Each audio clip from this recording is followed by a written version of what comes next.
the United States of Women! Now, I know you all have had a busy, packed, full day, very inspiring, right? And hopefully our conversation will live up to the hype. Yeah. But before we begin, of course, I want to take a moment to just acknowledge what has happened in Orlando. That even as we gather here today and we talk about the challenges that women face, we have to remember those that we lost in Orlando, as well as those who are injured and all of their loved ones, and know that we will all continue to keep them in our thoughts and prayers. But the one thing I just want us all to know, that in tragic times like these in this country, it's time for us to come together, to love each other, to support each other, and not tear each other down. So I hope that that is one of the many takeaways that we move forward with. And I just love you all for the work, the amazing work you all have done today and that you do every single day. So I'm going to turn it over to Oprah. Hello. We have Oprah Winfrey here. And our First Lady of the United States. Of America. Of America, not just of women, yes. So I think that the fact that I've been watching this being streamed all day, and the fact that there are men here, women here of all ages, young women, maturing women, and all walks of life is a move in the right direction. Would you not say? Absolutely. I'm just proud of all the work that's been done here. So I agree. Well, I wanted to start with the issue of self-value and self-worth, because over the years I've interviewed thousands of people, most of them women, and I would say that the root of every dysfunction I've ever encountered, every problem, has been some sense of a lacking of self-value or of self-worth. And I know that we all know that we live in a world where you are constantly being bombarded by images that encourage you to be liked, literally, and it's a lot to live up to. And I wonder, particularly you, who've had to face this as your own woman and as a candidate's wife, the pressure of other people's expectations. And what can you share with our audience here and online that would help us stand more inside ourselves and own that space? Yeah, very good question. Well, you know, one of the things that I tell my mentees, I tell my daughters, is that our first job in life as women, I think, is to get to know ourselves. And I think a lot of times we don't do that. We spend our time pleasing, satisfying, looking out into the world to define who we are, listening to the messages, the images, the limited definitions that people have of who we are. Mm-hmm. And that's true for women of color. For sure, there is a limited box that we are put in.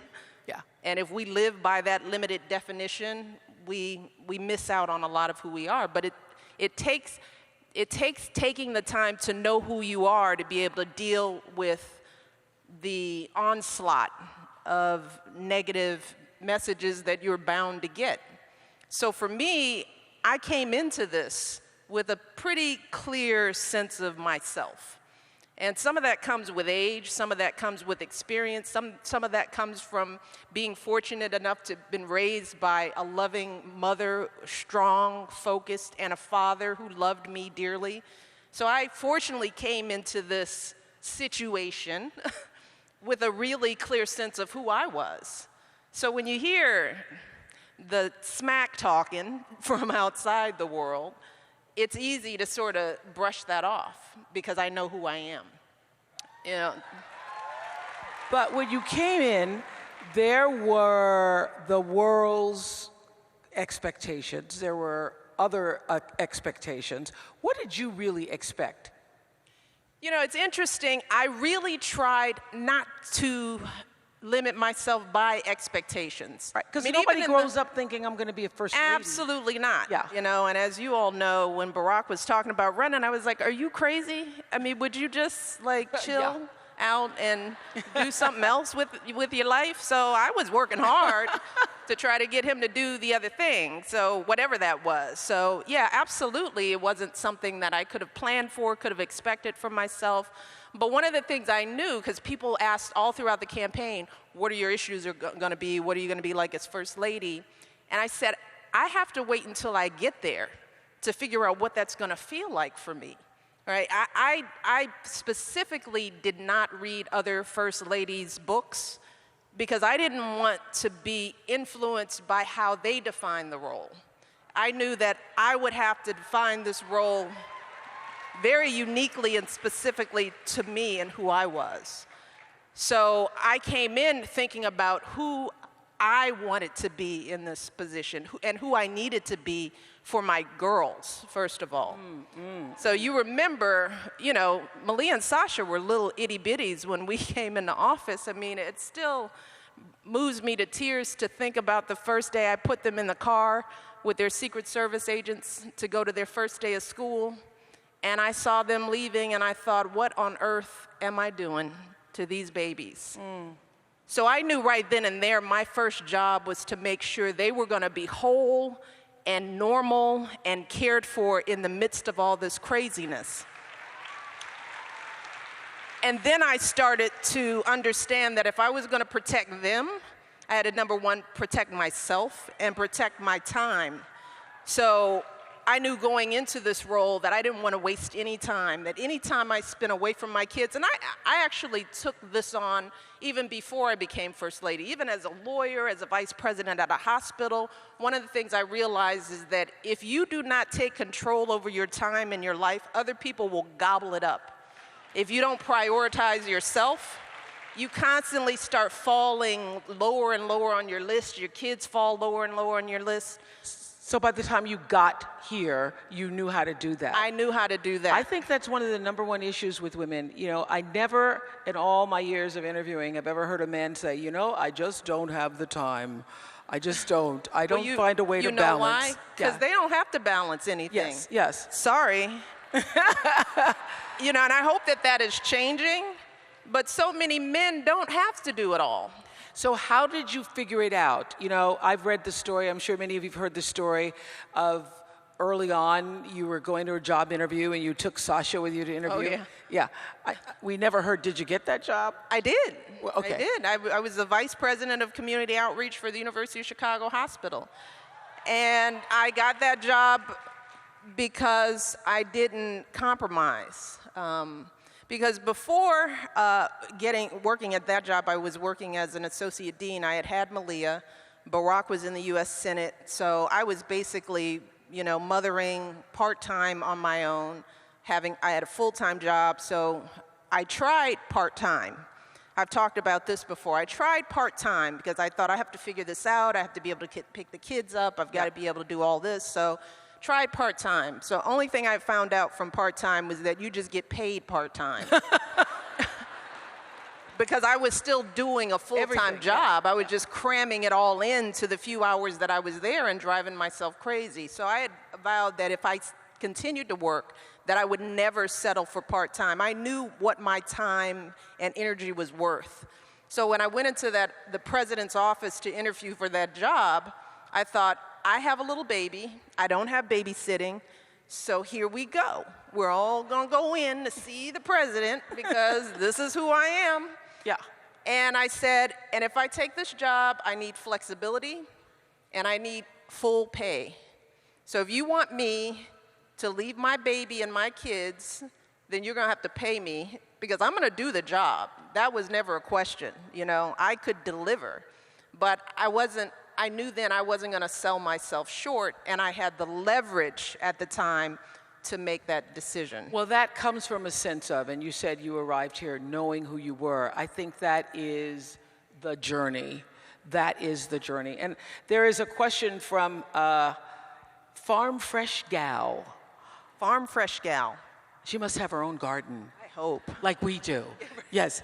And Farm Fresh Gal says, as a woman leader in the corporate world, I feel like I have to be brave a lot. And what you just described was brave. Any advice or tips on bravery? You know, that's a good question. Gosh, I don't know if I don't ever view it as bravery. Yeah, you didn't think that was brave saying, look, I'm Right. going to be paid full time? Right. I think that's just brave. viewed it as I'm not going to be taken advantage of. You know, I am just not going to keep selling You myself. knew your value. That's You absolutely knew your value. right. I was just saying that to a friend recently. And that who was- goes back to knowing who you are. And I think as women and young girls, we have to invest that time in getting to understand who we are and liking who we are. Because I like me. I've liked me for a very long time.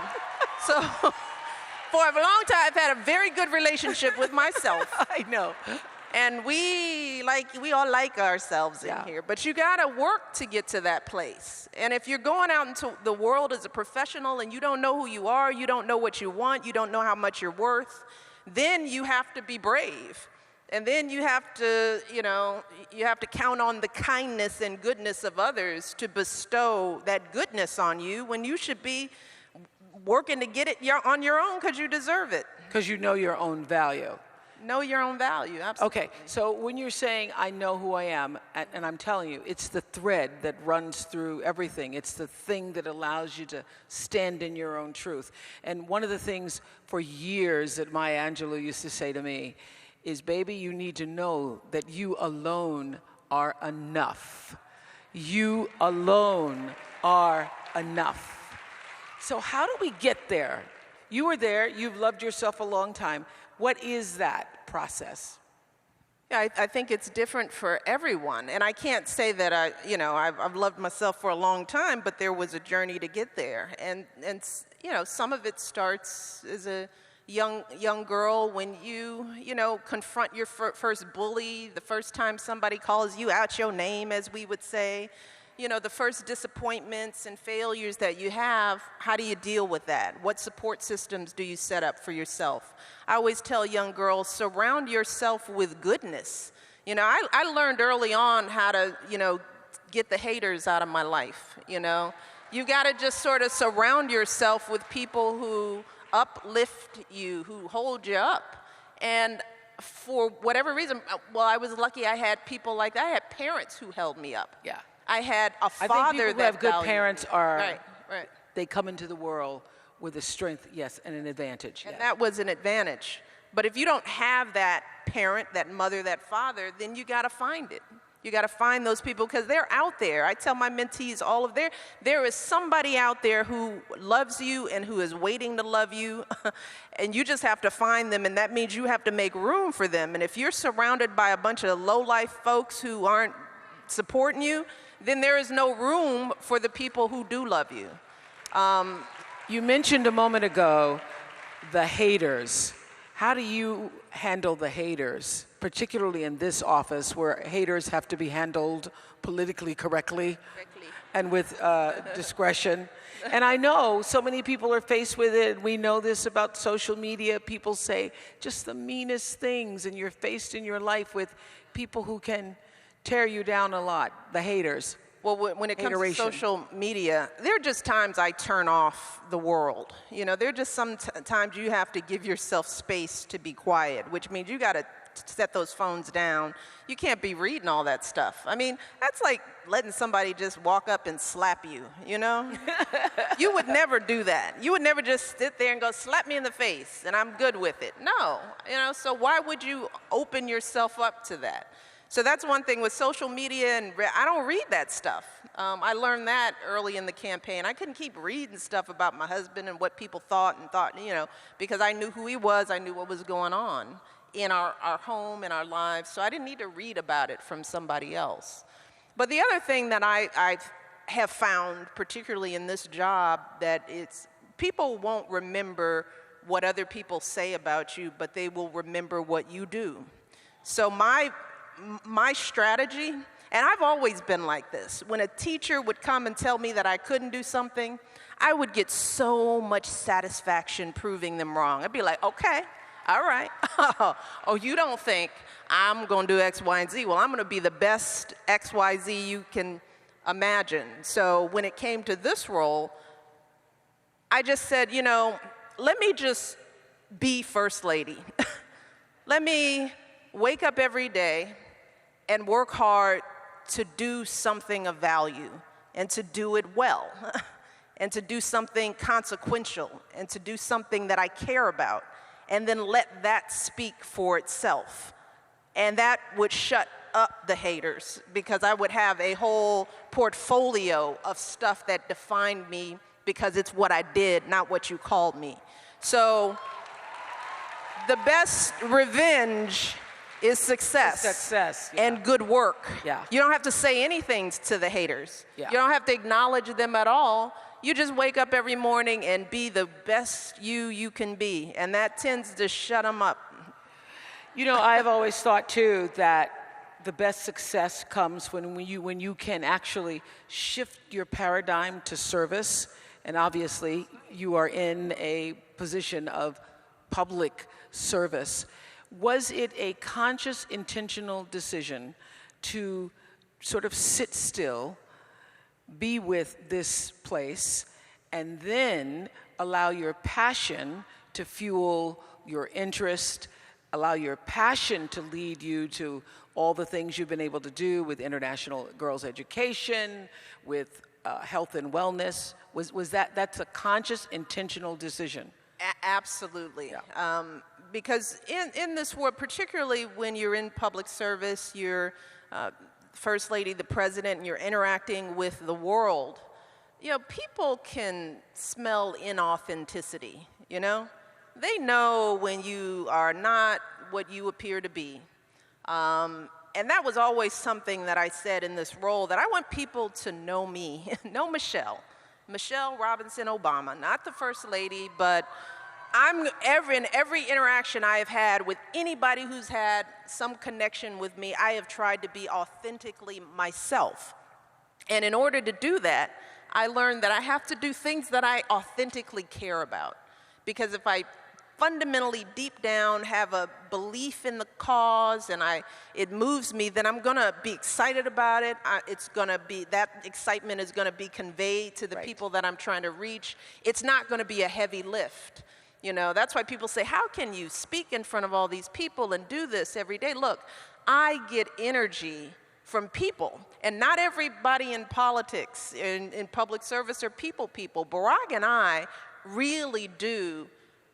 We are energized by the people we meet, you know, by the military spouses that I meet out there. I picked working with military families because they moved me. I met them out on the campaign trail, and I didn't know that there were millions of military families out there serving and sacrificing in ways that we take for granted in this country. And I vowed then and there, just from meeting them, that if I got to be First Lady, I would try to be that voice for them. I would try to shine that light on them. So that came out of a direct passion for who those people were and what I learned about them. And I remember when you all first arrived at the White House, you said to the country that this is your house, and we're going to open this up as your house. And so when I saw all those Girl Scouts out on the lawn, I went, y'all really did open up the house. Yes, yes.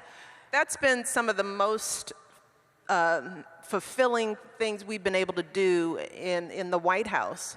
It's really bringing people here who would never, ever get to set foot on that lawn and walk into those doors. I tell my mentees all the time, you know, one of the things I want them to take away when they come, because they come regularly, they come at least once a month, and we sit down and we talk, and they have seminars, and I want them all to know, you walk into the White House every day, and you walk up to the First Lady of the United States and say, hey, Michelle, what's going on? And if you can do that, you can do anything. If you can exist in this space, in this time, in this moment, Yes. And there is no class that you can't handle. There's no school whose rejection will make you fold or make you crumble. You've been here, you know, and I've watched so many kids come through those gates and really be in that space, picking, you know, tomatoes with me in the garden, getting to sit in and have tastings at the state dinner, being invited to watch Hamilton. I mean, just watching their eyes, just experiencing things that really only the privileged get to experience, but having it be kids and people who would never believe they would set foot in that house. You see them get empowered and transformed in the process. So many kids, you think their worldview will never be the same. And that's the least we can do as president and first lady. I think that's the obligation of anyone who lives in that house. How do you feel, you know, I always feel that until you take your last breath, you're always growing. And that every experience that you encounter in your life, just all of you being together here today and being in a room with people who are like-minded, who share the same vision, all of that is so stimulating. You leave here and you feel like you can be better and do better. What has the experience, or how has the experience of being first lady, you know, actually grown you? Wow, it's so many ways. I mean, first of all, there is absolutely nothing I can't do, right? I mean, because you walk in that. That's right. Yeah, that's right. In the White House, but we've been at the mountaintop, and it was a hard climb, but we made it. We made it. So you just, you know, again, you begin to understand how much you can, you know, how much you can tolerate, how much growth you can have, how much potential there is, how much opportunity there is to help people, how fulfilling it is. I mean, that's been the thing that I've learned, that, it feels public service. I left the practice of law to go into public service for selfish reasons. I wanted to be happy and feel good every single day. I wanted to wake up inspired and ready to do something greater than myself. And that's what service and giving and, you know, that's what this room means to so many. And I just want to make sure that when people leave here, they don't go back into their isolation, that they don't go back to their phones looking down, because this relationship isn't enough. You know, you need to have people in your lives that you're connecting with, that you're helping. I mean, there's nothing that makes me feel better than knowing that I helped to change somebody's life. Oprah, you know this more than anyone else. And if you're doing that every single day, the haters, the doubters, none of that matters. Yeah. Because you are getting so much by the work, from the work that you're doing. Well, you know, I figured this out early on in the show. I had read this quote from Dr. King, one of my favorite quotes from him, that says, "Not everybody can be famous, but everybody can be great, because greatness is determined by service."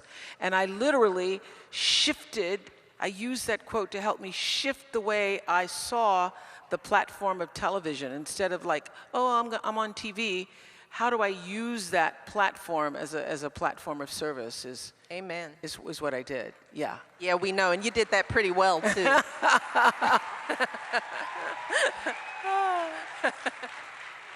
But when you think about growing and being empowered yourself, it is what you've been able to do for other people that leaves you the fullest. Yes, that absolutely. That is really the thing. So I don't know. I don't sort of. My growth is incidental. It is it's the lucky gift I get for giving. You know. And like you said, I'm still growing. You know, we are all still growing. I used to tell some of the young people I worked with way back in Chicago days that I used to hate the question, what do you want to be when you grow up? Because it assumes that at some point you stop becoming and you just are something. And that would be a sad thing, you know, to think that this is it. And that's one of the things I've learned, that there's so many phases to life. that this is just, this even as big as being First Lady and living in the White House has been, this is still just a portion of a very bigger journey that I have yet to know the outcome. And I won't know it until I'm laying down. It's just ever evolving, and I think that reality, this experience has helped me to see that these are just phases, you know, and this has been a very interesting phase and a very impactful phase, but there's more to come. I love you saying that. I'm not through. We ain't through. We're not through. Okay, so yes, I believe in service. I believe in helping people. I want people to feel fulfilled and empowered in their life, but still some days I think it's just cool to be me. And I think that too. Some days it's just cool to be Oprah. Yeah, no, I want to say. So I want to know, what are those days when you just say, There are so. Look at me in the White House. Yeah, just sitting up here. You know, there are a lot of those moments. You know, Prince and Stevie Wonder singing in the East Room. Just may he rest in peace. I mean, those rare gifts of entertainment, the kind of music we've been able to bring into the White House, you know, sitting with the Pope, watching my mother and my daughters talk to the Pope. That's like a, look at, you know, dinner with the Queen of England. Just like, You know, you try to play these moments off like, oh, yes, yes, I know what I'm doing. And inside you're going, Good Lord. Yes. Watching my husband walk off of Marine One and go to the Oval Office, it's like,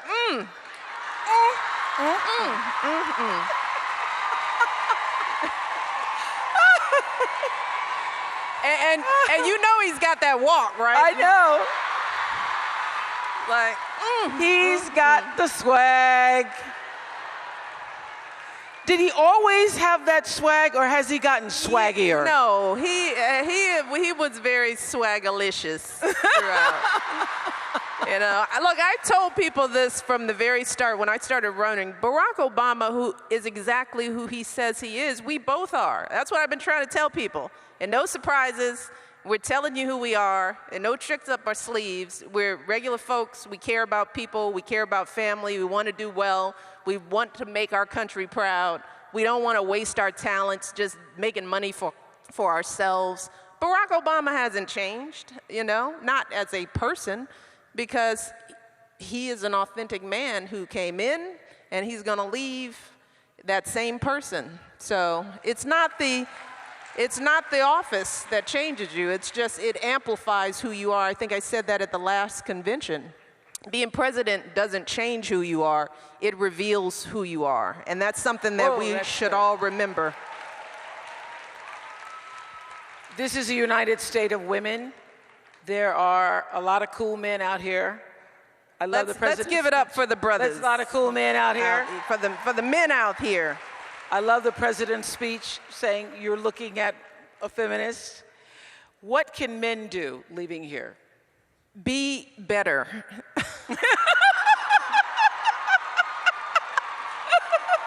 Be better at everything.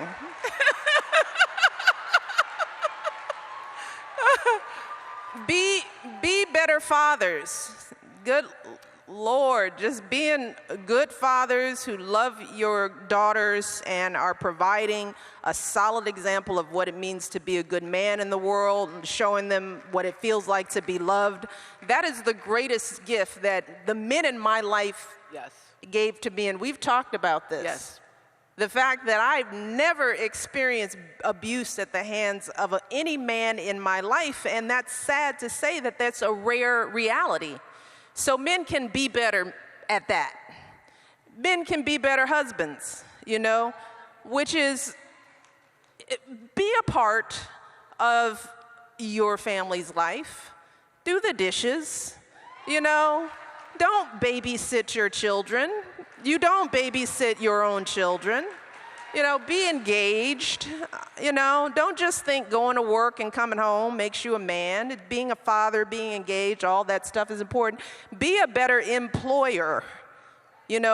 When you are sitting at a seat of power at a table of any kind, and you look around and you just see it's just you and a bunch of men around a table on a golf course making deals, and you allow that to happen, and you're okay with that, be better. Be better. Be better. Be better. I love that. Just be better. I could go on, but I'm not. You get the point, fellas, right? Fellas? What are you gonna be? There you go. There you go. So here's the question that comes up over and over and over, and we talked a little bit about it, this idea of balance. Is that a false notion for women? Because are we ever going to have it all? I used to say, you can have it all, you just can't have it all at one time. Or is that a false notion? Look, I am always irritated by the "you can have it all" statement. And I grew irritated with that phrase and that expectation the older I got, as you're trying to have it all. Yeah. And you're beating yourself up. Right. And feeling less than because you aren't having it all. Because it's a ridiculous aspiration. Especially if you're looking at everybody else's Facebook page. Oh, God, everybody has it all. Everybody's lying. They're lying. Y'all need to stop lying. Be real about the fact that, no one gets everything. That was one of the first rules you learned as a little kid. You don't always get your way. Come on, people. You don't always get what you want all the time. And that's true in life. So what I've told many young people is that you can have it all, but oftentimes it's hard to get it all at the same time. Yeah, I believe that. So it's just a matter of managing expectations. So for me, for example, when your husband is president of the United States and you have children, something's got to give. I've made compromises in my life, in my career, but I've also in exchange gained a wonderful platform to do some great work. Who would have ever imagined that we would make the inroads we've made on healthy eating and changing the way our kids are fed in school? And, I can point to so many things that I've been able to do. If I want to be heavily involved in my girls' lives, that means that sometimes I have to put some things on the back burner to give them what they need. So it's hard to have it all. But that's where you go back to knowing who you are and knowing that, you're really living through phases. And if you're compromising through one phase of your journey, you're not giving it all up. You're compromising for that phase. There's another phase that's coming up where you might be able to have more of what you thought you wanted.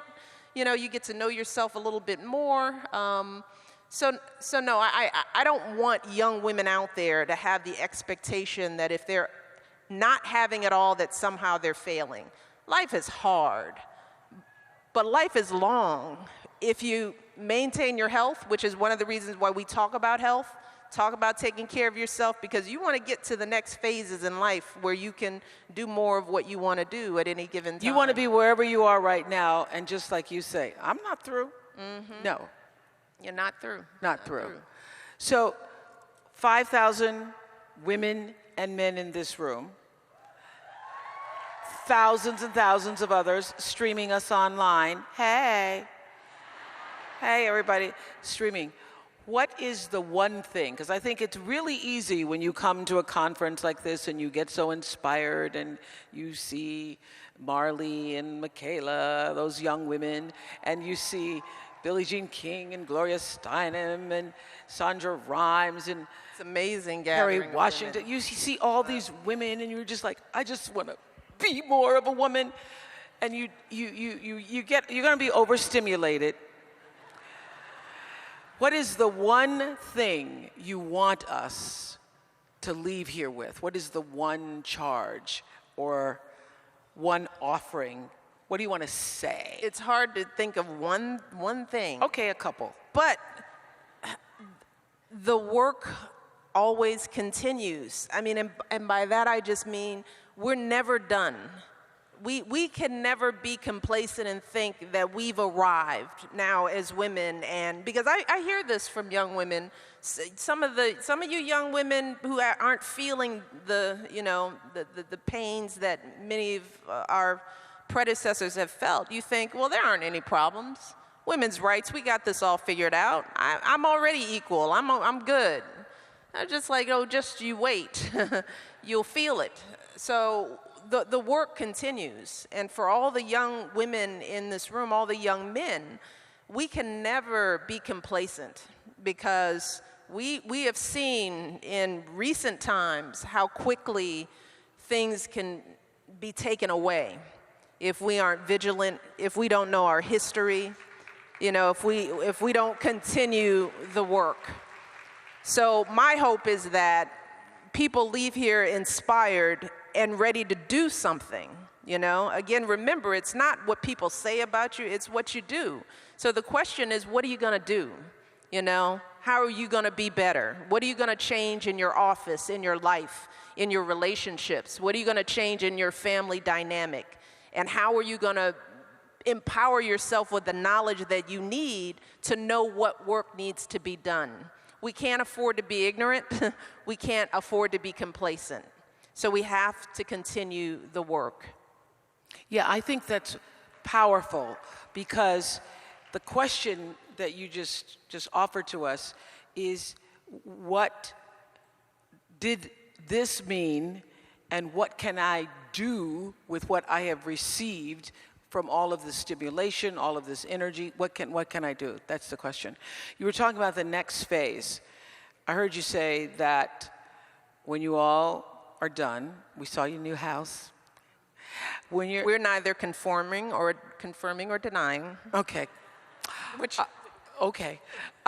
When you all are done, when you're done and you move out of the White House, I've heard you say that you look forward to riding around with the windows down.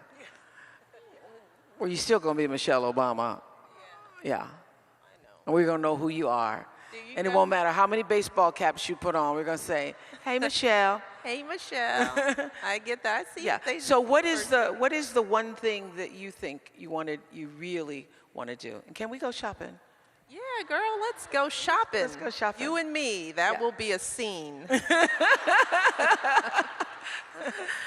It's what? You want to go shopping with us? Want to go shopping with us? It's really the little things. I mean, and you feel this, fame can be confining, and then you start missing the little things. What do I want to do? I want to walk out. I want to open my front door without discussing it with anyone. And I want to walk out that door and just walk. Just want to walk by myself, or with a semblance of feeling like I'm by myself, because that's what you learn how to do. It's like, I'm alone with 800 people walking behind me. But I've learned how to, I'm by myself. But I want to walk down a street.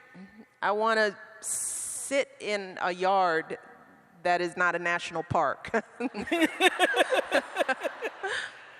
I do want to, drop into Target. I want to, I want to go to Target again. I've heard so many things have changed in Target. I tell my friends they're going to have to give me a re-entry training. Yes. To okay, what do you do at CVS now? How do you check out? It's like I've been living in a cave. But it's the small things, fresh air. In the White House, you can't open a window. Sasha opened her window once. There were calls. Shut the window. It never opened again. So it's the little things that you miss. The things that we all just take for granted. Take for granted. I won't even ask for anonymity, but because I think that's forever gone. Yes.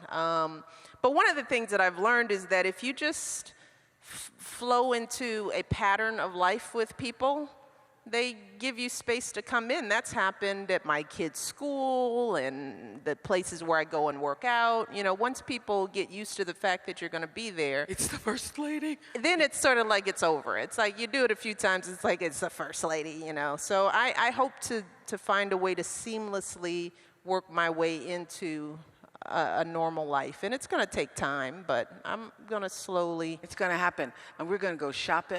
We're going to shop. We're going to shopping. And you will leave here most proud of. You know what, truly, I am most proud of my daughters. You know, I mean, I could go down the list of my initiatives, and we have done a lot, changed the way our kids eat. We've supported military families. We made that conversation part of the community. The work that we're doing on girls' education will be something that I do for the rest of my life. This is all work that will continue. It is there. Those problems won't be solved in my lifetime.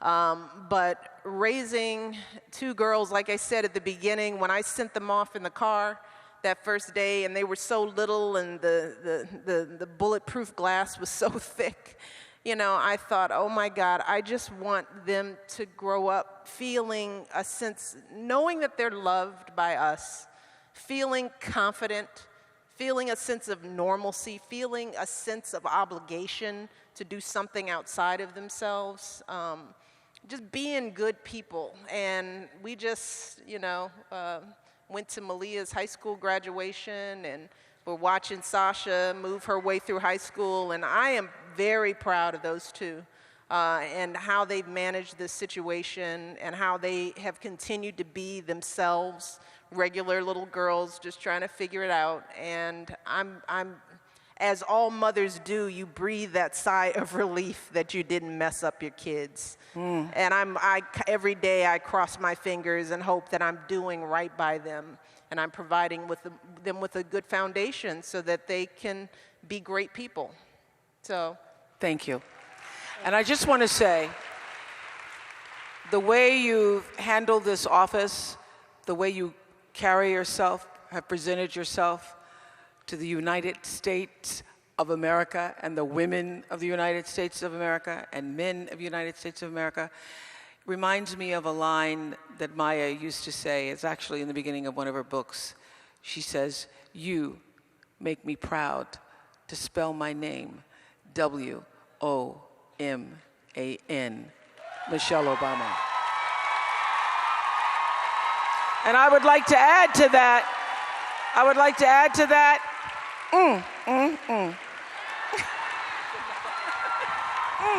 Miss Oprah Winfrey! I was